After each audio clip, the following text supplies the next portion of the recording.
fat trade paperback flocking to the I am joined by the amazing Allison O'Toole, Dan Price, Andre Owen, Fred Kennedy, Chip Zdarsky. Chip, thanks for coming. What's up, folks? I'm your host, Konrad, on Wednesday Night Reviews, and tonight I'm joined by Justin Koch, and we're going to talk about their new book, S.W.A.T'ed, which will be coming out on Zoop now. Justin, thanks for coming on the show. Hey, thanks for having me. Absolutely. So just the same way, I always like to start my show for the folks out there who have maybe never seen your face, never heard your name. Who is Justin Koch? Okay. Well, that's pretty much everybody. But yeah, I'm a lawyer. I live in Columbia, Missouri. I write comics. I lift weights. I garden a bit, you know. But Fascinating. Yeah. So just I've been in Columbia, which if you don't know Missouri, it's just kind of in the middle of the state. There's like a belt of civilization. We're kind of the buckle. Oh, okay. Yeah. And then St. Louis is on one side and Kansas City is on the other. So yeah, I read a lot of books and I write comics. And I do law. So there you go. Fascinating. Okay, you're the second lawyer actually I've come into contact with through doing my show. Fascinating. I'm sure I will have a question about it later now. Then, if you're an English major and you realize, oh my God, I need to make money, it's easy to jump into law school. Really? Okay. Yeah. Well, if you're able to read, that's a hit. And I mean, forming an argument that helps. And yeah, I'm not really impressing anybody right now, but yeah, the English major thing is actually it's a pretty decent transition, honestly. Maybe in a little bit of a weird way, but if you can get through Geoffrey Chaucer, you can get through the commercial code. Yeah. Okay. Huh. Interesting. All right. This is going to be fun, Justin. This is going to be a lot of fun. And then, yes, so we are here tonight to talk about S.W.A.T'ed. S.W.A.T'ed. I've got the campaign. Actually, I will pop up now, but it is the Eldritch Blues issue number 1. For the folks out there, what is S.W.A.T'ed? Well, S.W.A.T'ed is short for Special or Secret Wizard Assault Team, and it's hard to explain. It basically is just me being as unhinged as possible for about 36 issues. But it starts out, it's a Harry Potter parody. It definitely, it's kind of Adventure Brothers-esque type thing where, they were making fun of the Hanna-Barbera cartoons of the 60s. And I'm kind of taking on Harry Potter because I feel like there's sort of symbolic of the millennial generation. Anyway, so basically they survived a school shooting back in the 90s and now they're all fucked up cops in St. Louis, pardon my French. But yeah, so Larry kind of shot he had a Lady Voldemort that he had to kill, and it's sort of ruined his life. And now he's a rundown cop in St. Louis, counting down the days to his pension. So I love it. So I have to ask the question now, given you've made kind of a screwed up or dark version of Harry Potter. Are you a fan of Harry Potter? I watched the movies. I enjoyed them well enough. I mean, this originated, I'm definitely not a Potterhead. I read most of the books and I just sort of wandered off. I have kind of a sixth sense for disappointing endings, and I can walk away. Oh my God. Never saw the last episode of Game of Thrones either. So good call. Yeah, no, I knew that was going to be a disaster. I don't know. I was just increasingly annoyed with J.K. Rowling because she won't shut up on Twitter, and this just sort of exploded in my head one day after she'd done something particularly annoying. It doesn't make any sense, but that's just how it works sometimes. That's so cool. Okay. So I really am interested now. So given that you've got an English major background, so you did a BA, was your English degree, correct? Mm-hmm. Yeah. Okay. So given that you've consumed Harry Potter through film, I'm assuming as someone who studied English lit, you love writing fiction, or not writing. Well, obviously writing, but reading fiction. Are you more an actual fiction reader? Do you prefer like history? When you're reading, what do you go for? Well, I try to keep it to 4 books or less, so at a time. Oh, good luck. Okay. I usually have at least one nonfiction book going. I really love academic histories because I basically mine them for writing prompts. I'll sit there with a highlighter and go, wow, that's fucking weird. All right, boom. or that name is obnoxious. Let's take that. And, that kind of thing. And so I read a lot of that. And then I read a lot of fiction. And there's always a slot for a graphic novel in there, too. So I've got like 3 or 4 slots available where I'm trying. If it gets too far out of hand, then you don't make any progress. And then you finish 10 books on one day or something like that. So you got to kind of keep it in check. But I read a lot. I love the structure applied to that, because as someone who very clearly, I read a lot of comics. I have a very large pull list, and so I end up with a backlog that's just like depressingly large, to the point where I'm like, I don't want to read that right now. So I appreciate the structure you put into that, and how you my read pile is it's probably 300 books in my to read pile. I mean, I obsessively buy the books, but I try to keep it limited to, when I actually don't start one. Yeah. I mean, I've got ones in there that were on the. It's probably been 8 years they've been sitting there. I love it. I haven't given up yet, but I read pretty much obsessively. Yeah, I think most people would be terrified. So, Okay, so given the educational background, a very clear level of reading, so you've consumed a lot, you understand writing, you've studied it, you've gone into law, so that teaches about law, forming arguments, that kind of thing. I don't think the legal stuff helped. Really? Okay. The legal writing is actively bad. Like you're trying to be, by the standards of fiction, you're trying to be awful, right? And just tedious and boring and repetitious. And it's important for that, but it definitely does not. You got to definitely hive that off from your fiction writing. If you let that get in there, I don't know. This is so cool. So my question that I'm actually now really interested, because of what you said about Harry Potter and how you felt about the movies, and some of the books that you've read, in the script that was sent to me so I could understand the project and sort of get into it. Like I said, before the show started, I've read a fair chunk of the first issue, and what I gleaned from it was sort of a lot of subversion of, or is it the right word to choose? Basically, you're poking fun at Harry Potter. You're putting things in a screwed up world. You're taking what would normally be like a chosen one stereotype, right? Harry Potter, King Arthur, whoever, right? That key figure that for some reason they're special, and you're just actually screwing him up, making him actually have to deal with life. I not to get into too many spoilers, but he's definitively not the chosen one. The chosen one actually died at that school shooting, and that's kind of the twist on the thing. Is that what if Harry Potter was just a guy? What if he was just a guy? Oh, okay, this is even better. So, I guess what I wanted to ask was, what makes you want to take that approach, given that your main character, in this case, that your Harry Potter facsimile, is just a guy? Why sort of veer from the path that way? Well, I guess my core belief about storytelling, or one of them, is in the modern environment, is you just got to lie your ass off to the audience, and completely confuse them and get them. I mean, that's the secret of Game of Thrones, right? Is it's the most boring, cliched fantasy series ever, but they spent the first 40% of it convincing you that anything could happen, right? They go into Ned Stark. He's like 5 out of 10 Keanu's. He's pretty good. He's a little too successful. He's a little too old, but he's dumb and he's good with a sword. We can buy into it. And then they murder him at the end of book 1. Spoilers. Okay. I'm not going to, and then they play into Robb Stark, he's like 8 out of 10 Keanu's. He's young. He's hot. He's got an murdered father to avenge. Boom. Better Keanu. We buy into him. They brutally slaughter him and his entire family.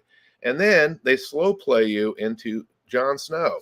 So by the end of the series, the orphan kid whose parentage is miraculously the rightful king, which is the clicheest cliche of cliche town, in fantasy, it's the deepest cliche. You're completely buying into it. It's genius. But it's the deception of it, right? It's they spent 40% of the series screwing with your head to convince you that this wasn't a standard fantasy story, so then you can emotionally buy in. So I want the reader to think they know what they're doing or what's happening, and then there's a moment where they realize, oh, I didn't get it. Oh, and it's just basically make it so weird that you don't know what's happening, and then you'll buy in emotionally. Is my thought process on how to do storytelling in this environment where everyone's up to their ass in stories, right? Yep. You're just so used to it. You're like, okay, this is the third act. And you get bored with it, but you still want it, right? So you got to figure out how to change it up so it tastes fresh.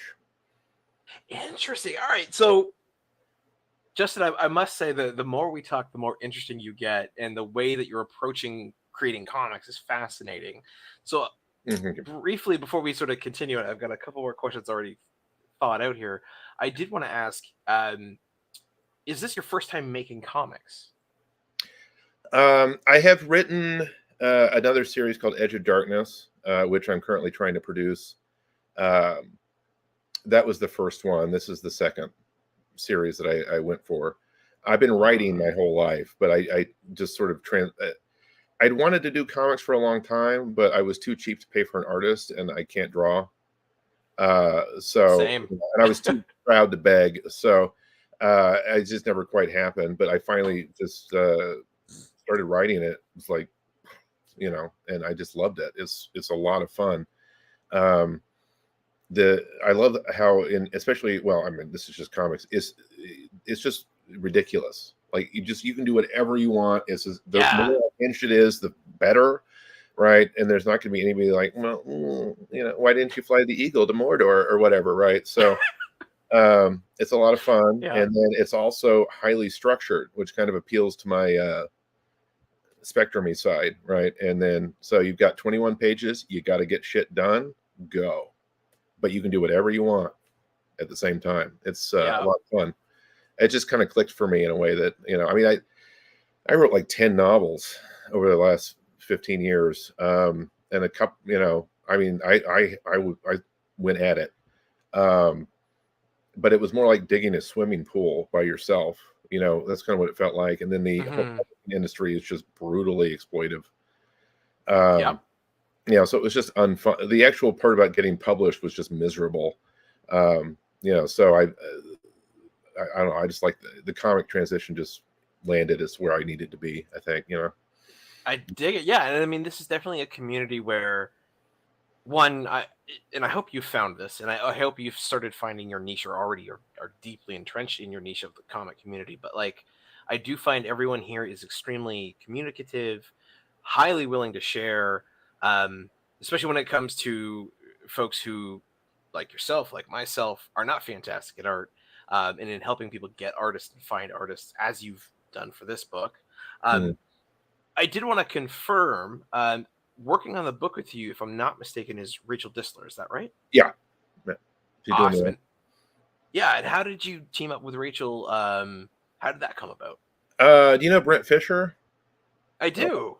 Yeah, he kind of was mentored me a little bit. He recommended her, and so I contacted her, and I saw her style, and I'm like, that's exactly what I want for SWAT. And so it was just one of those like, this, I need to get this person, so that's where we started.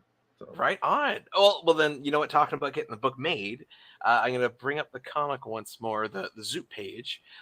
So the Zoop campaign is not, as of now, live.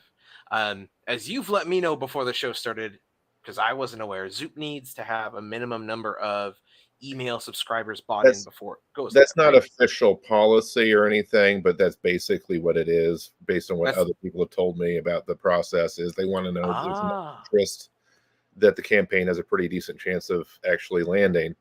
So we're out here trying to get interest up just to get to the point where we can launch the campaign. Okay, cool. Yeah. So for the folks out there, pardon? It's hard to get attention online, but anyway, go ahead. Yeah, well, I'm hoping we can help you today. Yeah. So scrolling across the screen now is the title, but also the written link, so people can go to zoop.gg/c/SWAT1, or frankly, Google S.W.A.T'ed in Zoop, you'll find it. They'll find themselves on this page, and then they'll have an email field here. They can basically give their email, get that notification, and that way you've got some shown interest. Right. For the for the folks who are wanting to sign up or wanting to see this, just based sort of on the cover and what we've talked about already, I'd like to give them a bit more of a taste. Can you talk about basically what SWAT is about, and without spoilers, a little bit about the first sort of arc and how long it is? Well, okay, so the first arc, and we can get into this without it being serious spoilers. So Okay. it starts out with basically the evil. No, he's not evil, but he's a jerk. Um, Sergeant guy is he tells Larry, you got to fire somebody, and you can pick whoever you want. You can fire yourself if you want to. I don't care. So they go and try to decide who to fire, and they say, you know what, screw that. Let's just phone in a tip about this vampire over here that we know has a bunch of bodies in the yard, and that way we'll have a red ball, and they won't be able to fire anybody. And that kicks off a whole series of insane events that culminates in way later, and you've got to read it. So, but yeah, it's sort of start of an insane adventure from there, you know. But the initial arc is about hunting down the vampire that they didn't frame. I mean, he did it, right? I mean, but they just need to be able to prove it, and so fascinating. This is, and now the inspiration for that story, because that seems like a very technical story, right? Like you could just, he's an out vampire, someone sees him, let's go get him. But you're adding in that legal step, the needed little bit of, hey, we know this has happened, we need to be able to get in there somehow. That pinch of legal knowledge.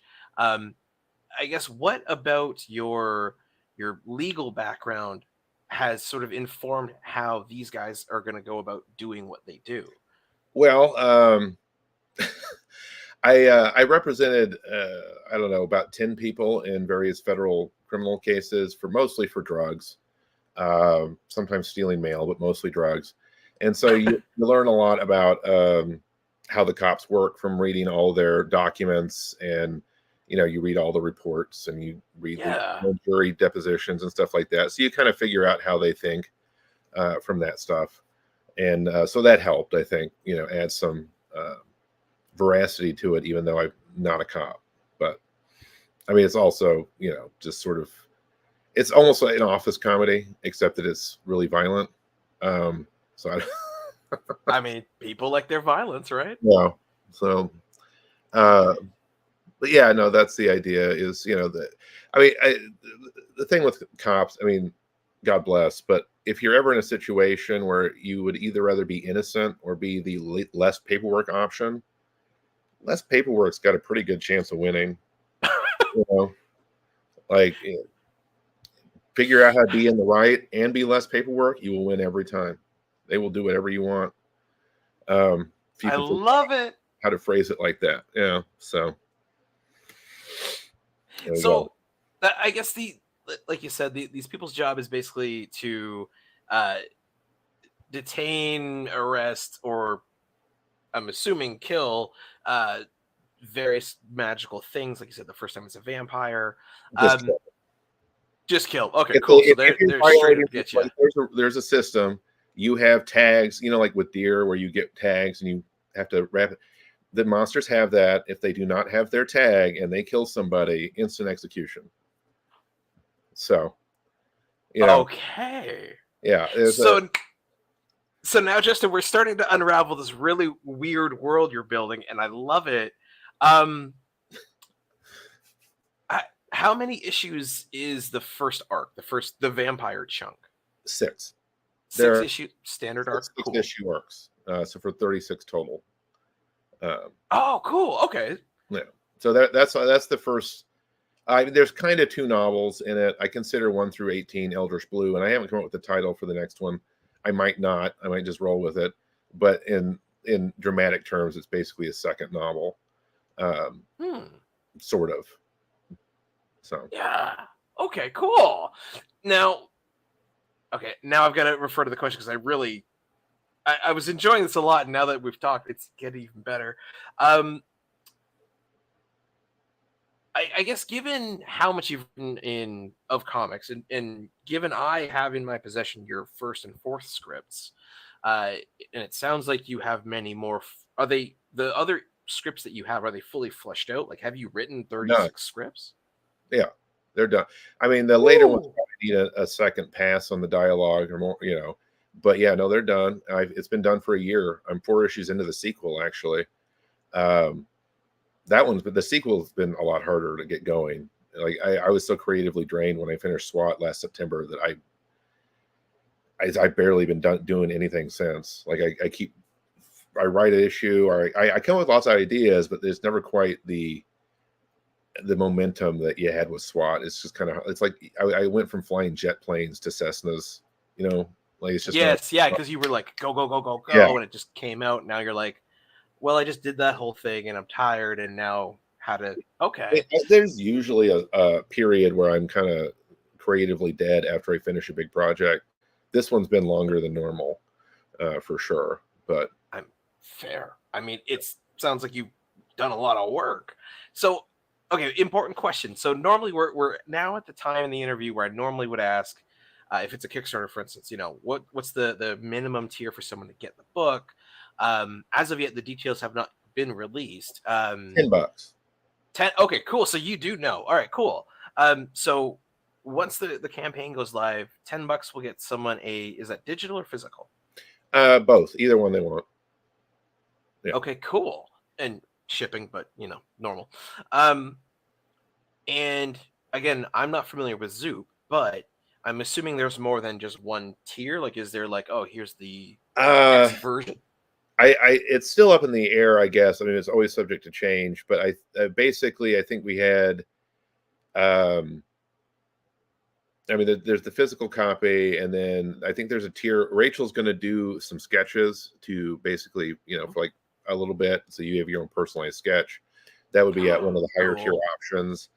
And I do not remember the other stuff, but it was pretty much the comic, right? So yeah, okay. in various forms. So yeah. And so I guess another important question I like to ask is, on Kickstarter, a typical time frame, so say if someone runs the Kickstarter for 30 days, my typical next question is, when do you suspect, upon successful completion, and knock on wood, I hope you get it, of the campaign, you got all the funding you're after, when can people expect to get the book? Within that question, I suppose, is how much of issue 1 is completed? Are you using the campaign to pay Rachel to do the artwork? What's your sort of MO? Well, we've got, I believe, 6 pages drawn and lettered. She's working on more. You should have had the 6 pages. Okay, but that's fine. It's okay. But yeah, so we're a little bit less than a third of the way done. So we would hope to have it out within a couple of months, probably 2 months after the campaign completes. Because like I said, I've already written it, and DC Hopkins is doing the lettering. He's fast. So, oh yeah, he's really good. Yeah. So he did the other project too. So I'm happy as a clan with him. So it basically just be Rachel needs to turn out about 14 pages, 15 pages. So that would be and yeah. So a 2-month time frame, very healthy, very normal, awesome. And again, if folks are interested, whether they're watching live now with us or later on, right across the screen is scrolling again on Zoop. Just Google Zoop and SWAT. It'll come up. Register for your interest. That way we can get this thing rolling. Now, one question I have to ask you now is, you have written 36 issues of this, what it sounds like, in a fairly short period of time, but I mean, comic scripts tend to allow for that. You've got your English degree background, you've gone into law, you are an avid reader. I guess what I want to ask is, given you've been writing since you were 6, which I picked up on in another interview, how have you found your writing style has changed over time? And maybe not your style, but what you're interested in writing, especially as you've gone through your education and then had experience. Well, my style has gotten, I become more and more concerned with like human character and emotion, basically. Like, I mean, I found a notebook from back in when I was 20, right? And I was doing notes for a story I was doing, And I laid out all this stuff, and it was basically a role-playing game scenario. Like, it was a list of who had this and what kind of gun, and it was just like, it was so boring. That's not the question, right? You should, like, why are they fighting? That's what is interesting. And then the shift with SWAT and with comics, I guess it's a lot more about the emotions and the people than it is the plot anymore.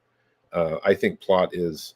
I got when I was in Captain America 2, I think, or Civil War, or one of those, and I was just almost falling asleep because I was tired of watching these people punch each other because they're superheroes. It's as interesting as watching two homeless guys play checkers for a quarter. I mean, I don't know why I said homeless, but anyway, there's no drama there because they're not going to get hurt. Nothing's going to change. Iron Man's not doing anything. So I was just I almost fell asleep during that movie. I never thought I'd be one of those people that's like, action movies are boring, but I kind of am at that point now where there better be like the person that's getting brutally slaughtered. I better have an emotional connection to them. The audience needs to have a reason to care that something's happening to them. And it's, a lot of the showdowns aren't even fights because punching is boring. It's people arguing, which is I think much more interesting. If it's a smart, if there's yelling profanity at each other, that's not what I'm talking about, but a genuine conflict, that kind of thing. Okay, so this is fascinating. So one thing that I've been I had the thought myself a long time ago, and then every time I see like an ad for a Rambo movie, it comes back to me because I remember as a kid I saw the movie way too young, as I'm sure a lot of kids out there did. Because to me, like First Blood is one of like the big action movies, especially me growing up in the 90s. That was like, oh my god, that Terminator and a few other things. Anyway, what I think made First Blood so interesting was you have this relatively nice, well-spoken gentleman on a trip to meet his friends. He's going through a town, and then the law enforcement basically want to screw with him. And then, as everyone knows for Rambo, stuff goes sideways, people start dying, stuff starts blowing up. And what made that film so interesting, and I never clued into it until later on, was at the end of the film when the I think he's a general, comes and talks to Rambo and talks him down, right? Rambo starts crying and he comes out with this and he basically laments the stuff he had to do in the war, right? Because that was the interesting part. And then they started making all these sequels where he's just still blowing people up. And it's like, but you missed the plot. So Sylvester's interesting because, I mean, the first Rambo, you're right, it's a heartfelt story about like PTSD, basically. I think there's one guy who dies in that whole movie and he fell out of a helicopter. And then it turns into him just, like ridiculous action and adventure nonsense. And then Rocky did that too. The first Rocky is about, a loser who, goes out and shows heart. And that's his victory, is that he lost with dignity. And then by, issue 3, the third movie, they've got a robot and, he's punching Dolph Lundgren. He went from being has been or a wannabe to this unstoppable beast, and he just did. I think he did a lot of steroids. Yeah. He Sylvester went. He was like, I know where the money is for me. All right, let's do this. Which is fair. I mean, I enjoy the silly Rambo movies and the silly Rocky movies. They're a lot of fun. But there definitely was like, I'm a serious filmmaker. Oh wait, I won an Oscar. Let's go get ridiculous with it. Yeah, let's go make that money and catch people's attention. So the reason I brought it up was like the heart and the core of First Blood is the fact that this horrible stuff happened to him and he hates it and it destroys him and disturbs him. And that emotional component that you talked about. So to sort of transition back to SWAT, we've got this wonderful usual suspect lineup of these 6 characters. Can you tell me sort of who they are and what motivates them? All right. So we'll go left to right. So the older guy, that's Hermes. He's a minor deity. He's 3,000 years old and he's very senile. So, he won't retire. Right. So Hermes, actually Hermes. Cool. Yeah. Okay. I'm glad you got that. Yeah. No, that's exactly who he is. Okay, so the giant guy is Girk. He is the sergeant who is a dick to Larry for very valid reasons. Larry is a huge dick to him. So they have a rivalry, basically based on sports fandom, but we don't need to get into that. And then she is Larry's friend from high school. They were at the massacre together. They were, on the same like wizard hunting team, basically, or so they go way back. They have an on and off relationship, that kind of thing. Lisa is the one next to Larry. She's the normie who is there as punishment because she testified against some other cops. So she's been exiled to the SWAT unit, which is the crappiest unit in the city. And then that lady over there with the red hair is Mabelina. She thinks she's a fake psychic, but she's actually psychic in that she's attracted to the worst decision. Right. So, yeah. So she's based off a person I represented. Actually, she'd been selling meth, or she'd buy allergy pills to turn into meth. Right. So, but beyond that, she had an unholy ability to just say the exact wrong thing in front of the judge. Like she would hone in on it, the exact thing not to say. And every time. Again and again. I mean, it was just she had a hoof and mouth disease or something, or foot and mouth disease, and it was bad. So that's the inspiration for Mabelina. Is she thinks she's a fraud, but they keep her around so that whenever she's excited about something, they can go, no, let's not do that, and go somewhere else. So she's kind of like a reverse canary in the coal mine type of thing. So yeah, exactly. Okay, and our protagonist, Larry. What's going on with Larry? Well, I mean, you're right. I mean, there is the Rambo comparison. Did I say Rainbow or Rambo? Rambo. You said Rambo. You're good. Okay. It's actually pretty accurate. I mean, he is very. I don't want to get into spoilers, but I mean, especially for the first 18 issues, his arc is sort of dealing with the past. He's become really bitter and violent because his job is ultra violent, and he's constantly surrounded by monsters. And if you're a half second late, you'll be, torn to shreds. So he's very jumpy and like immediately goes to violence. And the arc is sort of him trying to become better, or recover a sense of hope that he used to have about, people, or if you will. Yeah. So in your first, I guess, the first major arc, the first chunk of the story, of novel one, the 18 issues, given that is sometime in the future, but we're dealing with issue 1. What I'm curious about for Larry, because he's our protagonist, is how his past experiences informed his life, and how did he get sort of enrolled or involved with SWAT? What drew him to this team? Well, basically, the school was in Wales, right? So he was like a minor celebrity in England until he was doing ads for payday loan places and stuff like that. In Wizard payday loan places, I guess. But but he just kept getting drunk and like getting into car accidents and stuff like that. So he basically had to flee to St. Louis and work as a cop because that was his only option left, essentially. So, wow, I love it. Like the people you've created are very fundamentally flawed, which means you get to have a lot of fun and explore those sort of emotional and unfortunately human ways that we are screwed up and do bad things. You also, given what you've explained about the story so far, you've created like the most chaotic thing you can think of. And given what you said earlier, where basically comics within 21 issues just do whatever and get crazy, you're right. So, one, I'm highly excited for this. I guess if you think it's unhinged now, yeah. Okay, so we're gonna keep going. Yeah. Right on.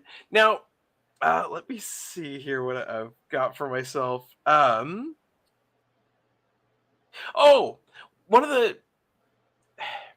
I was reading the first script, the paragraphs you were using to describe even like the first 2-3 pages just to intro the thing. You, and again, feel free to just shout and stop me if you want me to not say this part. But you basically did a nice little reference to Law and Order, or SVU specifically, which I highly appreciate. You referenced Harry Potter in some really cool ways. What other sort of classic tropes from media, from fiction, from fantasy are you taking with this series and intentionally sort of flipping on their head, and why? What drew you to those tropes? Well, I mean, that's there's a lot of I'm trying to think of examples.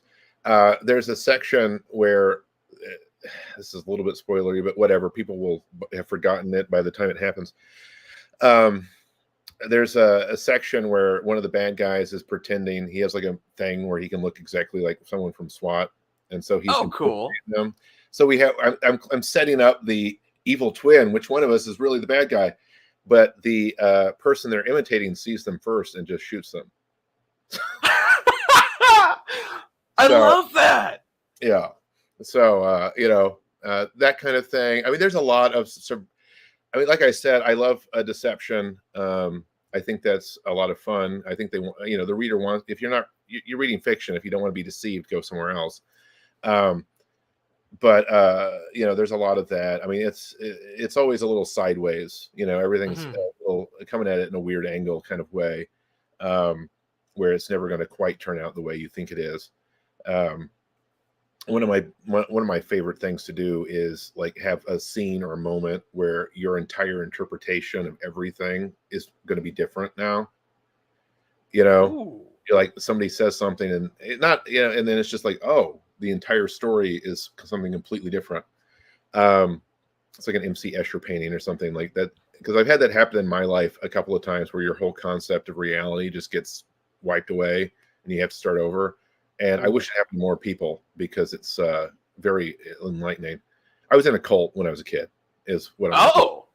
So your whole worldview just goes, oh, wait, that was horse shit? Oh.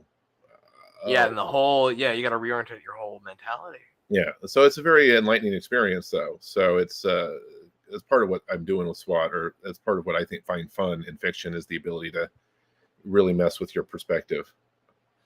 So okay, so to play with this, I mean, you've created a world of magic. I have two questions now, so we'll do the first one because the one that popped into my head is going to build off of that. The very nerdy, let me get my player sheet and let me roll my dice question is, generally speaking, all good fiction or all good fantasy, I'll say, that has some sort of magic system does have an internal logic to it, right? Whether it's, if you cast a spell, you have to pay some sort of cost, whether it's you get tired, it hurts you back, whatever. In SWAT, because this is a world of magic, what is your basis of your magic system? Are you worried about the rules, given what we've talked about you wanting to, you're essentially lying to us? Like, how have you built that system out? Well, it's so okay. So basically, like, there's multiple styles of magic, I guess. What Larry does is hermetic magic, where as above, so below, right? So it's just willpower, right?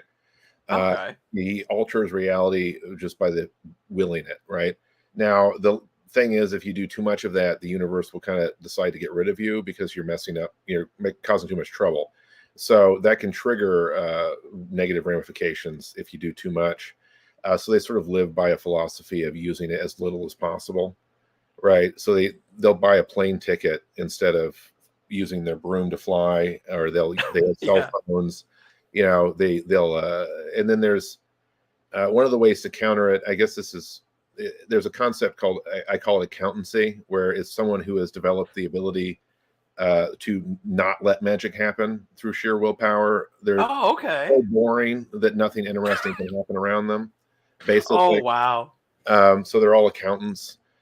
Basically, and so that's their deal. So you have and you can have magic devices. I call it the observator. It's like a giant, like a like those diving helmets from back in the day. Oh yeah, the big dome, Yeah, just like brass front. Yeah. we got a million of those, and there's like different eyes in each one, and they're all looking and shutting down any magic that happens in the room. Whoa. So yeah, you're right. You got to have stuff to make it interesting, because if you can just go and do whatever, it really kills the story. Yeah. So it gets really really weird.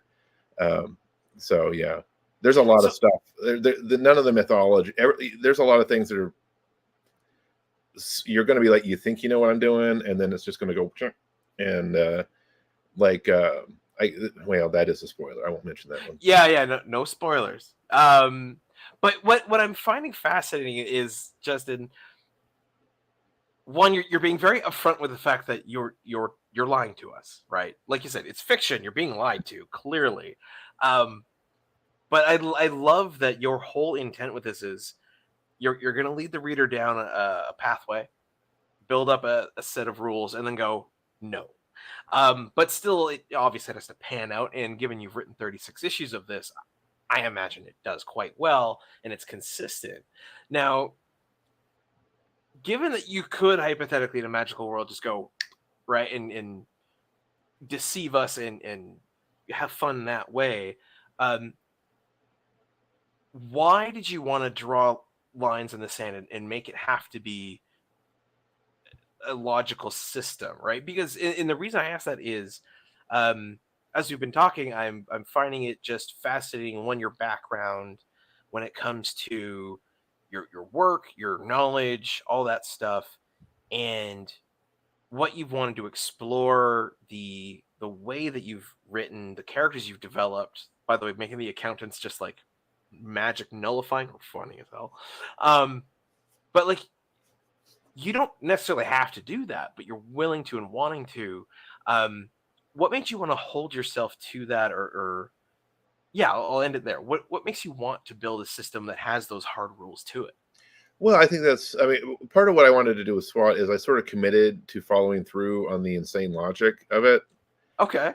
So whatever. So Tiny Tim we skipped him. Tiny Tim's a guy who's this tall. They use him to spy on people. And he has a magic murder bag, which he can reach into and pull out whatever he wants. So he's just got guns, whatever. And anyone can do that, right?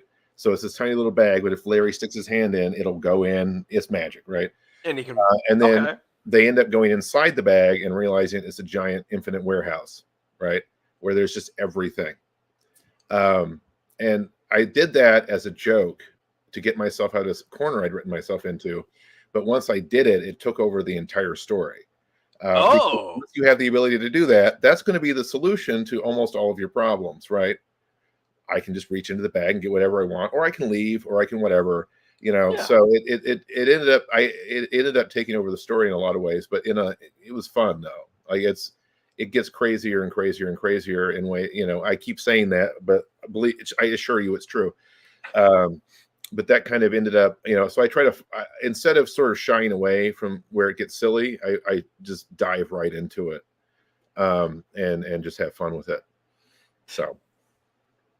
Okay, so now my next obvious question that just was like, okay, ask. Given that your approach to this is basically just say yes, just go with it, have fun. Like you said, you cranked this out, and you're now in a state of almost like fatigue from writing all this. When you set out to first write this, well, one, what period of time did you write this all in? Was it like a year? I want to say I started in like September of 2022, and then I wrapped it up in September 2023. So about a year. You're averaging, God, what's that? 12 months, 36. So 3 issues a month, one a week ish, give or take. Given that pace, how do you find, because the raw experience of doing the act of writing it all, and going through and building this world and keeping it all fairly consistent, how does your style, or your maybe not style, how does your enjoyment of the writing evolve over that year? And what were some of the things that made you just like, yes, I'm doing this right. It's clicking. Issue 4, and that's why I sent it to you, is sort of the moment where I went, all right, it's I honestly, this is going to sound ridiculous, but I honestly felt like, I mean, I felt inspired, like genuinely, from like 4 on. Like 1 through 4 are great. 4 is where I was like, holy shit, and it just. So I was very happy. I mean, I guess I feel blessed that I had the opportunity to write this. That's how I feel. It's like it was just such a joy to finally find my thing and just start writing in a way that people really got. Because everybody who reads it is like, yes. So yeah, it was a genuine joy. Honestly, I that's part of why it's been kind of hard to start writing again, is because you went from flying a fighter jet, and now I'm like back to trying to get my Cessna started. And I mean, it's like a well. Your creativity is kind of like a well. I drained it. It's been refilling. I'll be back. I think I'm back already. I'm starting to finally write again with enthusiasm. But that literally was like 3 days ago. So it's been, a while. It's been 8 months, which is a huge break for me. I've been writing constantly for like at least 15 years. Wow. So, yeah. Okay, so now my next question that I enjoy asking, because we've talked about your writing, the process, the book, the characters, which absolutely, yeah, based on what I have read, I'm excited. I think this will be a really cool book. One of the things that I find interesting about comics as opposed to prose, or just fiction, is you have the interplay between yourself, the writer, and an artist, in this case, Rachel Disler.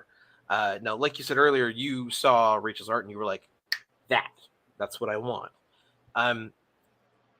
How has the process of sending Rachel the scripts, having them go through it, read everything, understand it, and then start producing these pages and get them back to you, how has that process been for you?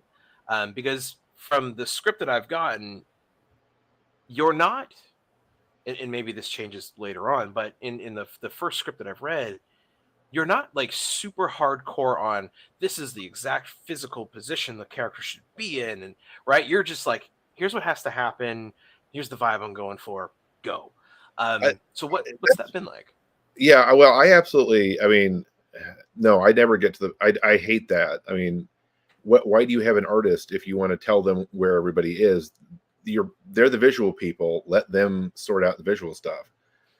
So I write the panel descriptions as more or less creative prompts for I want to just have a mood that sort of generally explains what's going on, and then I let Rachel do what she wants. And I think she has a real gift for. She gets the humor, right? So she's able to draw it in a way that it just fits really well. So it's been creatively, it's been very smooth. She gets it. I had like one note in the first 6 pages. She ignored that note, but that's it. But I mean, I think we're vibing pretty well at this point. There was initially some issues, but I think we're at the point where she gets it. So. Right on. Okay, cool. Like, I'm glad to hear it, because one of the things that I find fascinating about comics is, as you've mentioned, you've written novels.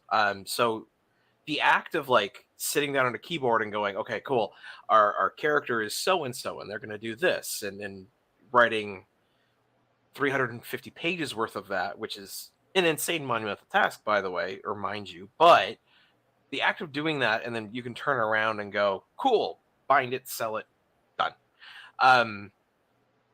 That's very solitary. Whereas, like, because the act of creating a comic is very fluid, and like you said, you even had a little bit of sort of bump back with Rachel. You had to figure each other out.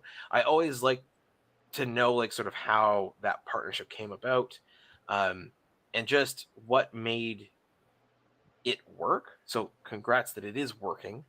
I guess, what is it that about Rachel's art that made you want her to do the book so strongly? Well, I mean, the cover kind of shows it. I think. I mean, the more completed stuff is she's got the right line of this is a comic, but it's also they're not goofy looking, but it's still comic, right?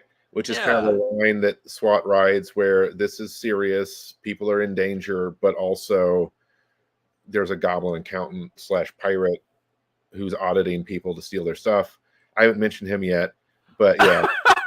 So it's all over the place. It's ridiculous, but it's also kind of serious. And there's swerves into severe, gore and whatnot. Sometimes, no, not severe, but there can be sudden turns into violence pretty fast and stuff like that. So you gotta have she just has the right look. I don't know. It's hard to explain.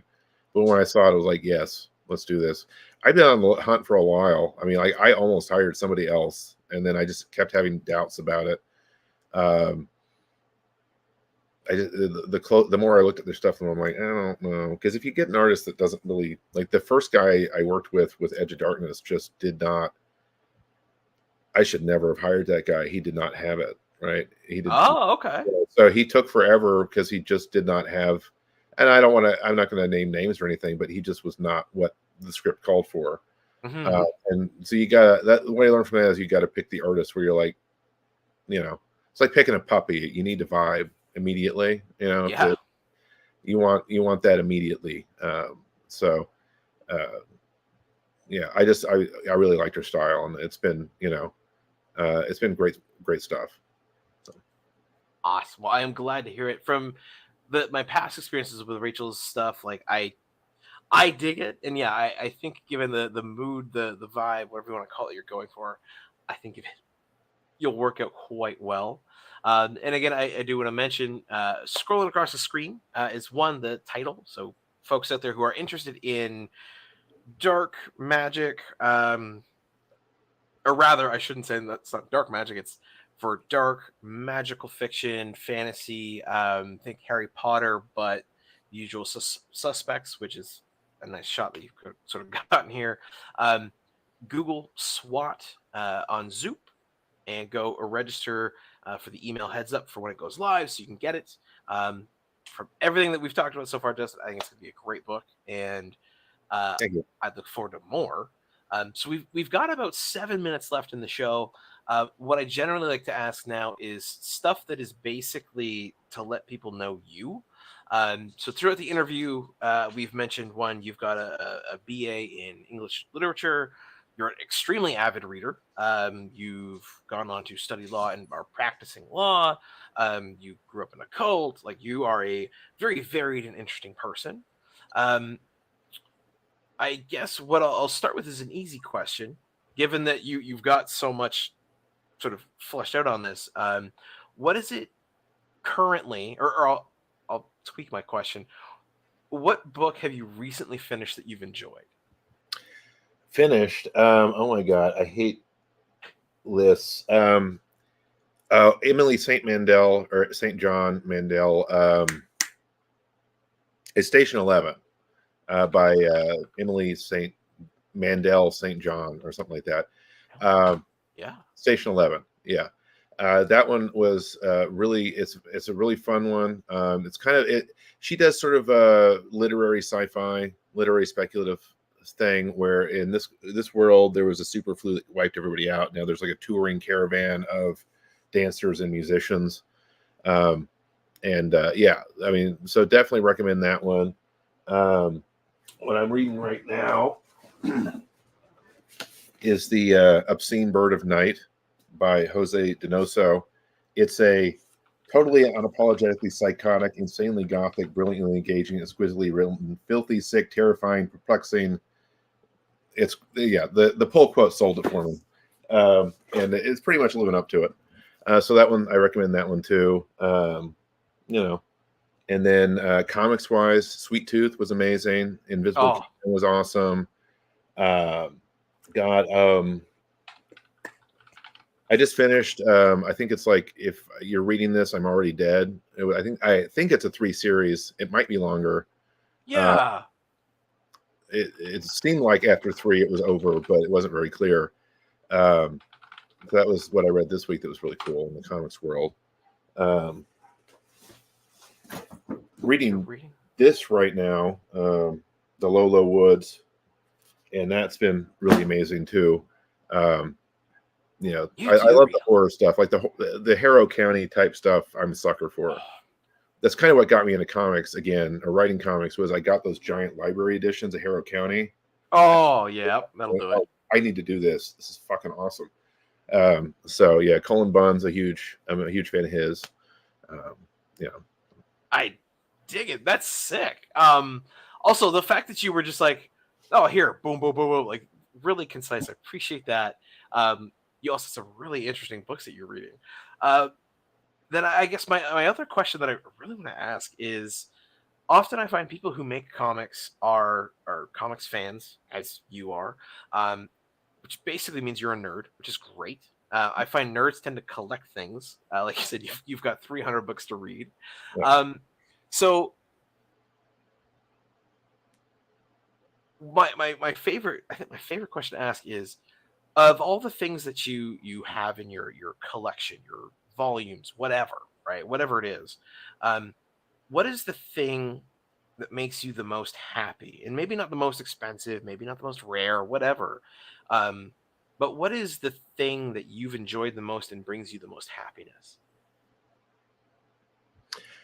I suppose, I guess I had this Barnes and Noble version of Moby Dick that I've had for like 20 years, and I just keep rereading it, and it just feels good in my hand. Cool. You know, it just I It feels just right. times that, you know, it really, I guess that's what I would have to say, you know, is I spent a lot of time with that particular book, and it's been great. So other than that, I mean, I don't really like, I have thousands of books, and I'm getting there with comics. It's taking up Congrats. all the rest of the space. Um, I guess I'm not overly sentimental about them. I just love having them because Mhm. of the contents, but I don't get too worked up about the actual copy typically. But I do love old books. I got a copy of the Oxford English Dictionary from that's like Like the dictionary, yeah. Yeah. It was at an estate sale for like $30 from the 30s. I really love having that. Whoa. Yeah, I've always wanted one of those, but they're like $2,000, and it's just kind of like, yeah. But you know, for $50, I'll get the old one. You know, the Why not? language doesn't change that much. I can still use it. I think you're okay. And I have there's an Encyclopedia Britannica that came out in 1910. That was sort of like the last Encyclopedia Britannica before the world went to crap. Like the Titanic hadn't sunk yet, World War I hadn't happened yet. Like the 20th century was still looking relatively okay. And that one's a weirdly. I almost wrote that was a major part of one of my novels. Actually, was yeah. I mean, that's kind of complicated, but yeah, it got weirdly, for an encyclopedia that's 100 years old. It got weirdly involved. But I was using it, I guess, as an expository device. Like I'd have all these articles supposedly from that encyclopedia that, you know, were fictional, but you know, that kind of thing. So interesting. So I have to ask, because I understand very well, like the idea and the feeling that something feels right in your hand, you're connected to it. And I suppose, given your background, it's not shocking that a book like Moby Dick would be something that you're quite interested in. But what is it that draws you back to Moby Dick so much?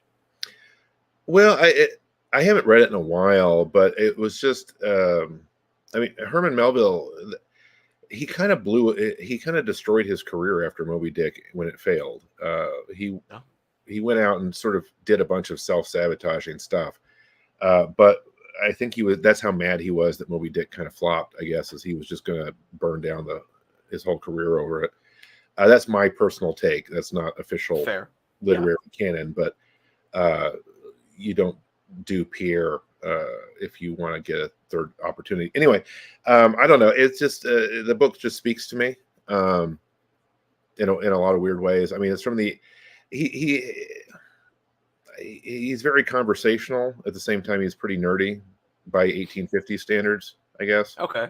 So it kind of goes all over the place in ways that I enjoy. Like, I even like the parts where he talks about whales, like specifically about whales, even though everything in there's bunk. But the psychology of the 1850s was so they were doing their best. Yeah. But yeah, I mean, it's just an interesting world. People actually did these things, right? They went and harpooned a giant whale in a little raft, and then a lot of the time they died. So I don't know. It's just one of those books. I don't know. I like it. Interesting. Well, Justin, we are officially past our hour. So that concludes our interview for today. But I wanted to say it was absolutely fascinating to talk with you. You are a very interesting, well thought, and I don't think evocative is the word I would use, but you are captivating.